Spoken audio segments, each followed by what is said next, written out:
जय जय सीताराम और भारत माता की जय हो। जय हिंद। इन सब बातों को लेके कितना अच्छा लगता है कि एक शब्द बोलना। लेकिन सबसे बड़ी बात है, हमारे गणतंत्र दिवस इस बार का बहुत विशेष है, क्योंकि इस गणतंत्र दिवस से पहले ही भारत के गणतंत्र को सुरक्षित रखने के लिए हमारे मर्यादा पुरुषोत्तम प्रभु श्री राम अपने स्थान पर बैठ गए हैं। भारत का गणतंत्र यहाँ के तंत्र व्यवस्था से है, और वो तंत्र व्यवस्था के प्रमुख आयाम हम सब नागरिक हैं। तो अपने गणतंत्र की रक्षा केवल राष्ट्र का राष्ट्राध्यक्ष नहीं कर सकता, उस गणतंत्र की रक्षा करते हैं हम आमजन। तो अपने गणतंत्र को बचाइए, अपने अभिमान के साथ साथ अपने देश के स्वाभिमान को भी रक्षा करने का दायित्व तो हमारा अपना है। तभी तो राम राज्य आएगा, और राम राज्य आते ही हमारा गणतंत्र, जो कि इस समय स्वयं ही राजा राम के नेतृत्व में चल रहा है, वो फलेगा फूलेगा। हमारे समस्त देशवासियों को इस गणतंत्र दिवस की ढेर सारी शुभ मंगल कामनाएं। हमारे राजा राम आप सबका कल्याण करें, आप आनंद के साथ रहें और राष्ट्र हित के कार्य करें। जय जय सीताराम। नमस्कार साथियों, मैं राजेश मिश्रा राजन, अधिवक्ता, Lucknow high court, Congress party की तरफ से लखनऊ लोकसभा क्षेत्र से लोकसभा की तैयारी कर रहा हूं। गणतंत्र दिवस के पावन मौके पर मैं आप सभी देशवासियों को हार्दिक बधाई और शुभकामनाएं ज्ञापित करता हूं, और ईश्वर से कामना करता हूं कि हमारी संवैधानिक संस्थाएं पूरी तरह से स्वायत्त रहें और देश में संवैधानिक संस्थाओं का सम्मान हो। संविधान की आत्मा के अनुरूप जिस प्रकार से हम लोग अधिवक्ता समाज से हैं और न्याय व्यवस्था से ही ताल्लुक़ रखते हैं, ऐसे में हम लोग की जिम्मेदारी ज़्यादा हो जाती है कि संवैधानिक संस्थाओं का मान सम्मान रहे और उसको पूर्ण रूप से स्वतंत्र रूप से काम करने का मौका मिले। यदि कोई इसके बीच में अड़चन आती है तो इसमें हम लोग एक सक्रिय भागीदारी करके उनकी स्वतंत्रता को कायम रखें। इस प्रकार की हम लोगों का पूरा प्रयास रहेगा। अधिवक्ता समाज की ओर से भी, सभी लोगों की, हमारे सारे कांग्रेस परिवार की ओर से पुनः आपको गणतंत्र दिवस की हार्दिक शुभकामनाएं ज्ञापित करते हैं। धन्यवाद। जय हिंद, जय भारत।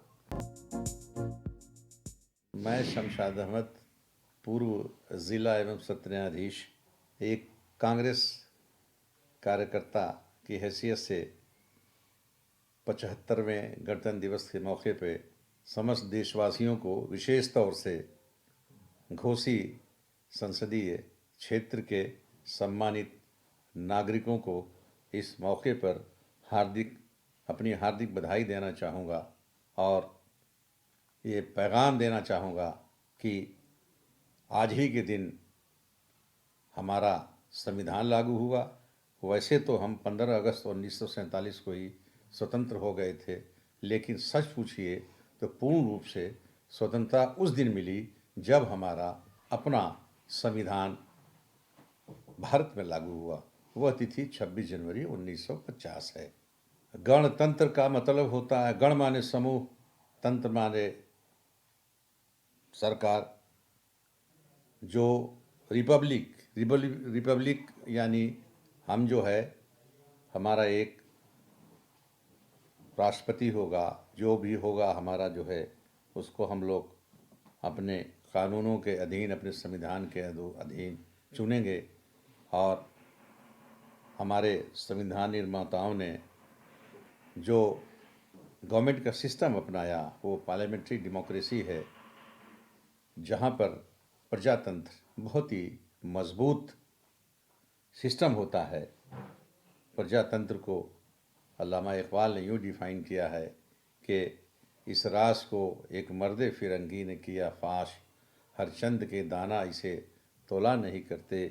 जमहूरियत वो तर्ज़ हुकूमत है कि जिसमें बंदों को गिना करते हैं, तौला नहीं करते। एक ही सफ़ में खड़े हो गए महमूदो अयाज़, न कोई बंदा रहा न कोई बंदा नवाज। साहिबो बंदो मोहताजो गनी एक हुए, तेरी सरकार में पहुँचे तो सभी एक हुए। मैं एक कांग्रेस कार्यकर्ता की हैसियत से अपने समस्त नागरिकों को से का आह्वान करूँगा कि हमारे संविधान में जो बंधुता, समानता और धर्मनिरपेक्षता की बात कही गई है, उसे सब लोग मिलजुल कर अक्षुण्ण रखें। भारतीय संविधान की प्रस्तावना ही में ये कहा गया है कि हमारा देश sovereign socialist secular democratic Republic है। संविधान की प्रारंभ की लाइन ही शुरू होती है we the people of India, हम भारत के लोग, यानी जो संप्रभुता है, सॉवरेनिटी है, वो लोगों में रिजाइड करती है। लिहाजा लोग जो है बहुत ही शक्तिशाली हैं, वही अपने बैलेट के माध्यम से अपने नेता का चुनाव करते हैं, अपने एमएलएज और एमपीज को भेजते हैं, जो जिनमें से हमारे स्टेट में मुख्यमंत्री और सेंटर में प्रधानमंत्री बनाए जाते हैं। इसलिए जनता सर्वोपरि है। कहा जाता है कि जनता की अदालत सबसे बड़ी अदालत होती है। इसलिए आप अपने महत्व को समझें और अपने वोट के मताधिकार का भरपूर इस्तेमाल करें, खुल के स्वतंत्र एवं निष्पक्ष तरीके से बिना किसी डर के इस्तेमाल करें और कोशिश करें कि ये आपका अधिकार होने के साथ साथ आपका एक बहुमूल्य दायित्व भी है। इसे जो है आप खूबसूरती के साथ अपने चुनाव में इस्तेमाल करें ताकि हमारी डेमोक्रेसी मजबूत हो। जब आप अपने मताधिकार का प्रयोग करेंगे, ज़्यादा से ज़्यादा वोट डालेंगे, तो हमारी जमहूरियत मजबूत होगी। जब हमारी जमहूरियत मजबूत होगी तो हमारा देश मजबूत होगा। जब हमारा देश मजबूत होगा, जमहूरियत मजबूत होगी, तो न्यायपालिका मजबूत होगी, और जब न्यायपालिका मजबूत होगी तो हमारा देश कानून का शासन स्थापित करने में पूर्ण रूप से सफल होगा और हम जो है दुनिया के सामने एक मिसाल कायम करके दिखाएंगे कि हमारा हिंदुस्तान कितना अजीम है।